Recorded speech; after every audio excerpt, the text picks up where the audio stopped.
Ryder of 2025. Starter about to release them.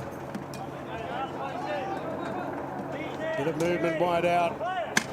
They settle and they're off and racing here in the George Ryder, and Militarised was sharp into stride. Gringotts being sent forward together with Royal Patronage right there on the rails, and Royal Patronage will lead from Gringotts. Militarised.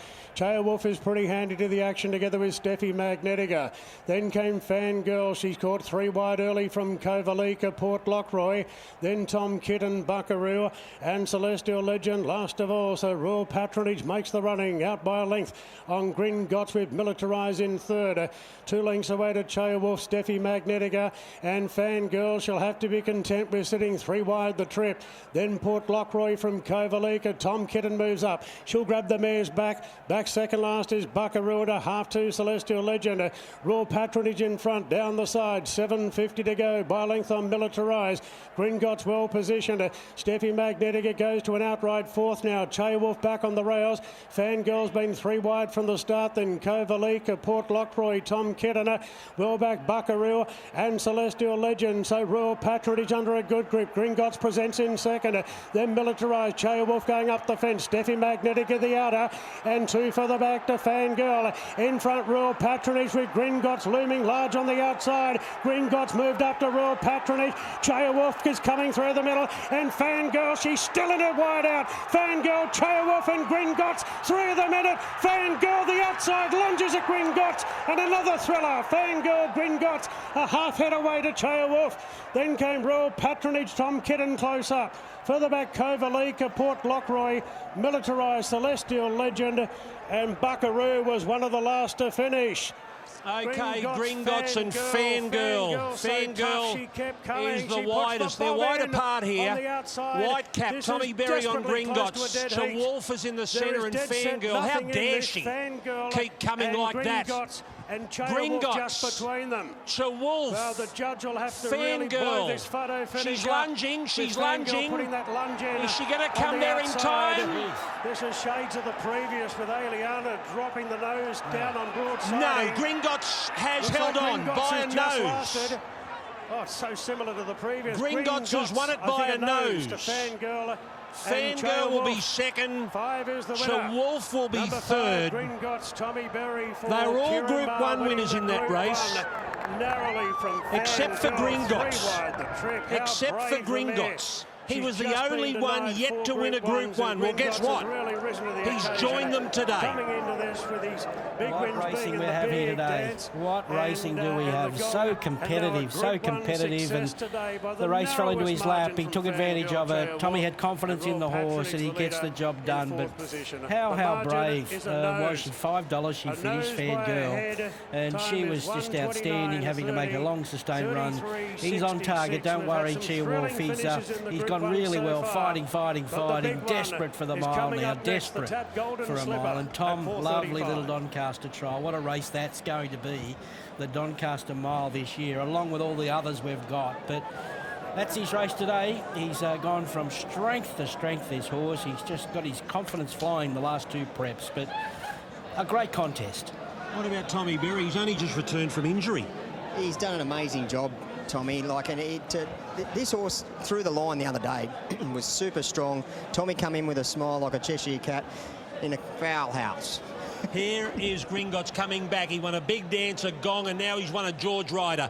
The slipper is next.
Hey, Kieran.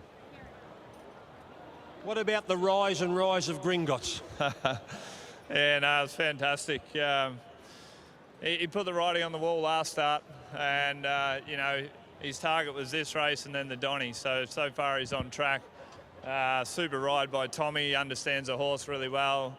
Can't thank my team enough. And James Harding, the horse trains up at the beach at Newcastle, and he just thrives up there. So yeah, he's been building, and yeah, he's on to the Donny next. So you felt he was a Group 1 winner in the making? Yeah, definitely. And you know, I think he blew the clock up the last 600 last start. Yeah. So you know, stepping up and trip was ideal, and you know, you could feel he was sort of building. Fangirl's obviously very hard to beat, but she always is. But nah, fantastic. Well done, Kieran. Cheers. Good on you.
Correct weight at Rose Hill.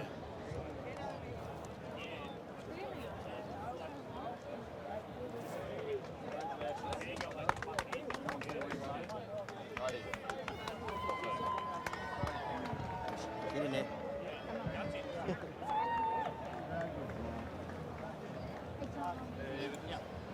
3, 2, 1. Congratulations, Tom. The riding was on the wall last start. You were smiling when you crossed the line last start, but what about today? Yeah, I was smiling for a different reason. It wasn't for winning, but it was just good to see him come back the way he did. And, you know, you paid the believers, and we're guys that part of the ownership team, and Kieran and Joe and all their team at home there. He came to me in the middle of the mounting yard today and he said, I know Doncaster's our main aim, but I couldn't have him any better for today. And he turned up, and he's just a war horse. He knows where the line is, and he fought hard to win today. Everything went to plan. Yeah, it did. I didn't really want Zach there, to be honest with you. And I dropped to the fence and I was like, I've done you a favour. But he just cruised up underneath me. I was just hoping Royal Patronage would take me further into the straight, and when he was left sitting dark, I knew he's been in that position a couple of times before, and he was just way too good. So it's a pretty good feeling, Brown. Well done, bud. Thanks, mate. Appreciate it. Thank you.